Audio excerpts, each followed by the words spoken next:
যেটা আজকে আইন শৃঙ্খলা রক্ষাকারী বাহিনী আদালতে রিপোর্ট করেছেন আসামিদের যে সমস্ত বিহেভিয়ার, সেটা ডেফিনেটলি ডিসগ্রেসফুল এবং এটা নিরাপত্তার জন্য হুমকি অবশ্যই।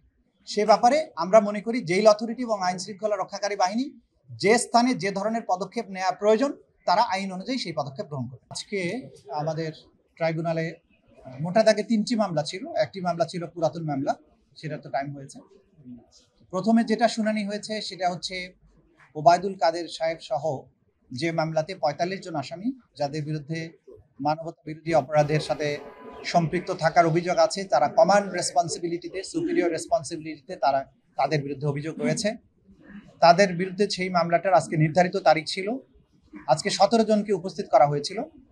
এই 17 জনকে উপস্থিত করার পরে প্রসিকিউশনের পক্ষ থেকে আমরা তদন্তের যে অগ্রগতি সেটার ব্যাপারে একটা রিপোর্ট দিয়েছি এবং জানিয়েছি যে আমাদের আরও 2 মাস সময়ের দরকার।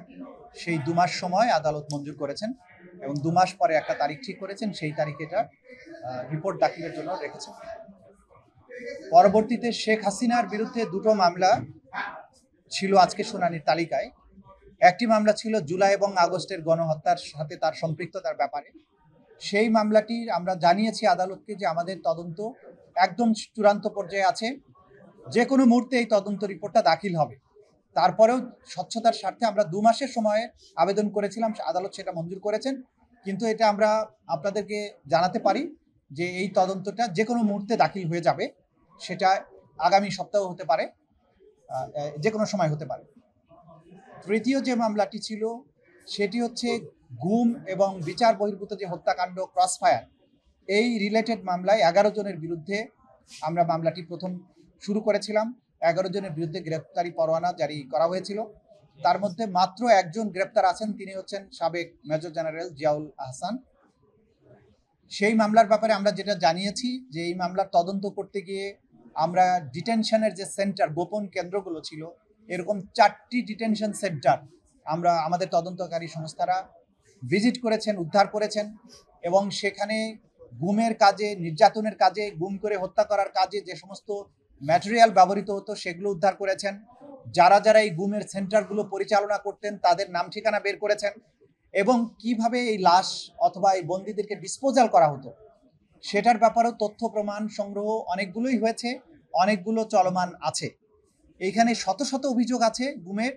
কয়েকশো অভিযোগের মধ্য থেকে বেশ কতগুলো গুমের ঘটনার তদন্ত প্রায় চূড়ান্ত পর্যায়ে আছে। সেগুলোর তদন্ত রিপোর্ট যে কোনো সময় হয়তো আমাদের তদন্ত সংস্থা দাখিল করতে পারবেন। এটার জন্য আমরা 3 মাসের সময় চেয়েছিলাম, সেই সময় অ্যালাউ করা হয়েছে।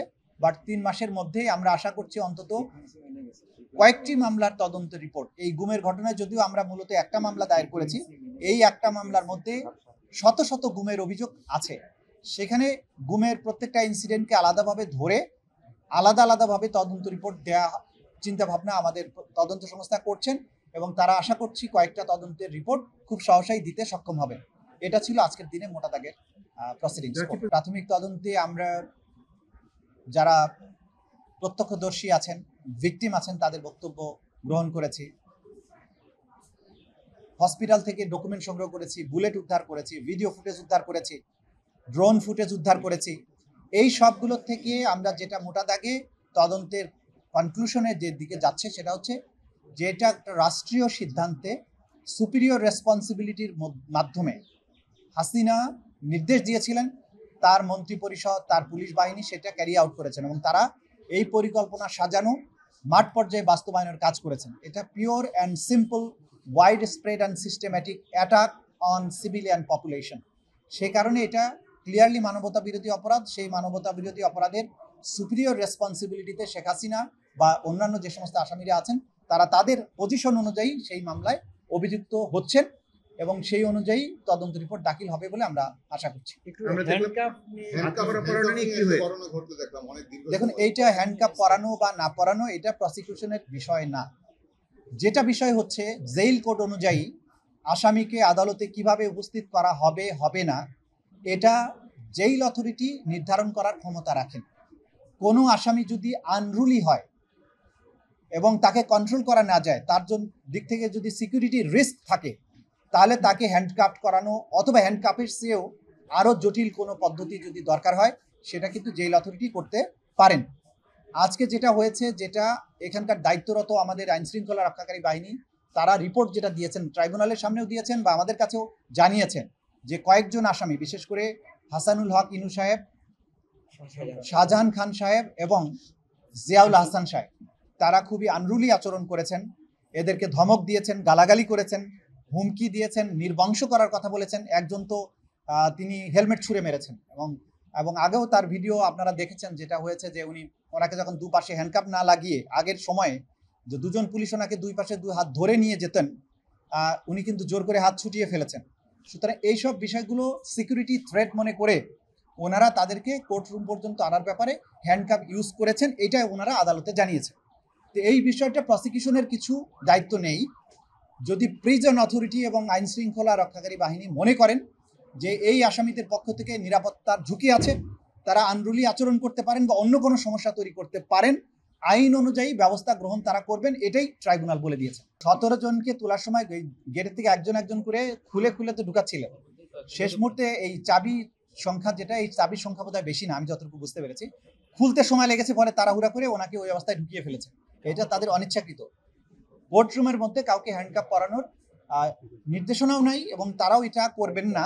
কিন্তু সেটা যেটা হয়েছে, তাড়াহুড়া করে একসাথে ঢুকাতে গিয়ে খুলতে সময় পান না, সেই কারণে হয়েছে এবং এই ব্যাখ্যা কোর্ট এটা গ্রহণ করেছে। আমরা প্রতিদিন যদি কোনো কারণে 2 সপ্তাহের মধ্যে দিতে দেরি হয়, 2 সপ্তাহ পরে 2 সপ্তাহ 14 দিনের জায়গায় 16 দিন লাগে, তা আমি কি আবার পিটিশন নিয়ে আসবো?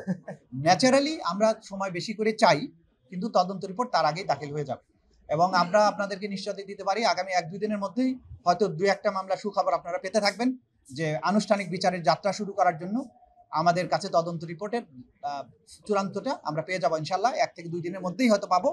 আমরা পাওয়ার পরে আপনাদের আনুষ্ঠানিকভাবে জানাবো। এটা কি শেখ হাসিনা দিয়ে শুরু হবে 1-2 দিনের ভিতরে? না, শেখ হাসিনাটা তো একটু সময়, আমরা বলেছি একটু সময় লাগছে। অন্য এক বা একাধিক মামলার তদন্ত রিপোর্ট শেষ পর্যায়ে আছে, সেগুলো আমরা পেয়ে যাবো আশা করছি। এইখানে আইনের মধ্যে বলা আছে যে এই মামলাটা সাধারণ আইনের মামলার মতো না। এইখানে যখন তাকে গ্রেফতার করা হয়, উনি অভিযোগের কপি চান। অভিযোগের এখানে মামলার সূচনা হয় তদন্তকারী কর্মকর্তার পার্সোনাল নলেজ থেকেও শুরু হতে পারে, কোনো অভিযোগ লাগে না, কেউ মামলা দায়ের করা লাগে না। উনি যদি জানতে পারেন যে এই জায়গায় কোনো মানবতা বিরোধী অপরাধ হয়েছে, তিনি একটা কমপ্লেন রেজিস্টার ওপেন করে তদন্ত শুরু করতে পারেন। এখন শুরু করলে তার বিরুদ্ধে শুরু হলো, উনি তো এই তথ্য কাউকে জানাবেন না। তো আসামিকে যখন গ্রেপ্তার করে আনা হয়, আইনে বলা আছে যখন গ্রেপ্তার করা হবে সেই সময় অথবা তার পরবর্তীতে তার বিরুদ্ধে মোটা দাগে যে অ্যালিগেশনটা আছে সেটা তাকে জানাতে হবে। সেটা প্রত্যেককে জানানো হয়েছে যে আপনার বিরুদ্ধে অপরাধ হচ্ছে, আপনি মানবতা বিরোধী অপরাধে সম্পৃক্ত। বাংলাদেশে জুলাই আগস্টের সময় যে মানবতা বিরোধী গণহত্যা হয়েছে, সেই অপরাধে আপনার সম্পৃক্ততা আছে, এতটুকু জানানোই যথেষ্ট।